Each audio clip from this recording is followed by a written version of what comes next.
Hi అండి అందరికీ. అందరు ఎట్లున్నారు? మంచిగా ఉన్నారా? మేమైతే మస్తు ఉన్నాం. చూసిరా మా రోహన్స్ బాయ్ బాయ్ అంటే చెప్తాడు వాళ్ళ డాడీ డ్యూటీకి పోయేటప్పుడు.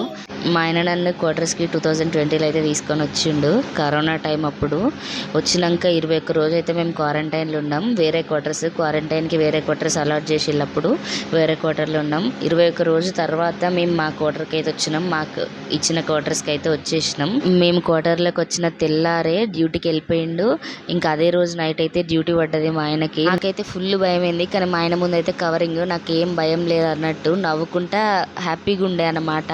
కానీ ఆ రోజు నైట్ అంతా నిద్ర పట్టలేదు, ఎందుకంటే మా బ్లాక్ మొత్తంలో నేను ఒక్కదాన్నే ఉన్నా. బ్లాక్ లో 4 క్వార్టర్స్ ఉంటాయి కదా, ఆ 4 క్వార్టర్స్ లో నేను ఒక్కదాన్నే ఉన్నా, ఎవ్వరు లేరు. చాలా అంటే చాలా భయమైంది. ఫస్ట్ పోస్టింగ్ మేము ఉన్న ప్లేస్ అయితే బబీనా, ఉత్తరప్రదేశ్ లో బబీనా అండి మేము ఉన్నది. సర్లే వీళ్ళు డ్యూటీకి పోయినాక మనం ఎవరితోనే మాట్లాడదాం, ఎవరితోనే ముచ్చటేద్దామంటే మనకి హిందీ రాదు, వాళ్ళకి తెలుగు రాదు. ఇంక ఇంట్లో ఉండాల్సిందే, ఫోన్ పట్టుకొని ఫోన్ చూసుకుంటానో, లేకపోతే అమ్మోళ్ళకి ఇంటికాడ వాళ్ళకి ఫోన్ చేసి మాట్లాడుకుంటానో. వారం రోజుల తర్వాత మా క్వార్టర్ కిందనే తెలుగు ఫ్యామిలీ అయితే దిగింది. నేనైతే చాలా అంటే చాలా హ్యాపీ. వాళ్ళు కూడా సింగిలే, అంటే అప్పుడు వాళ్ళకి కూడా పిల్లలు లేరు. ఇంకా ఫుల్ హ్యాపీ. ఒక్కింట్లో ఉన్నట్టు ఉండేది మేము అందరం. అక్కడ 6 months ఉండగానే మా ఆయనకైతే వేరే దగ్గర పోస్టింగ్ వచ్చింది. ఇంకా నేను ఇంటికి వెళ్ళిపోయిన తర్వాత 6 months తర్వాత నన్ను అయితే తీసుకొని వచ్చిండు. అప్పుడు తీసుకొని వచ్చినప్పుడు అయితే షెడ్ క్వార్టర్ అండి.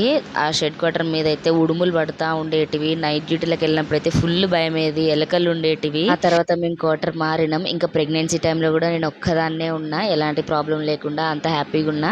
అప్పటికల్లా హిందీ కూడా వచ్చేసి. ఇప్పుడు ఇదంతా నేను మీకు ఎందుకు చెప్తానంటే, భయపడొద్దండి. భయం అనేది ప్రతి ఒక్క మనిషిలో ఉంటది. దాన్ని మనం పెద్ద భూతద్దంలో పెట్టయితే చూడకూడదు. మీకు ఎట్లాంటి వీడియోలు కావాలో చెప్పండి, అట్లాంటి వీడియోలు తీయడానికి అయితే నేను ట్రై చేస్తా. ఇప్పటి వరకు వీడియోని చూసారు కదా, లైక్ ఇవ్వండి.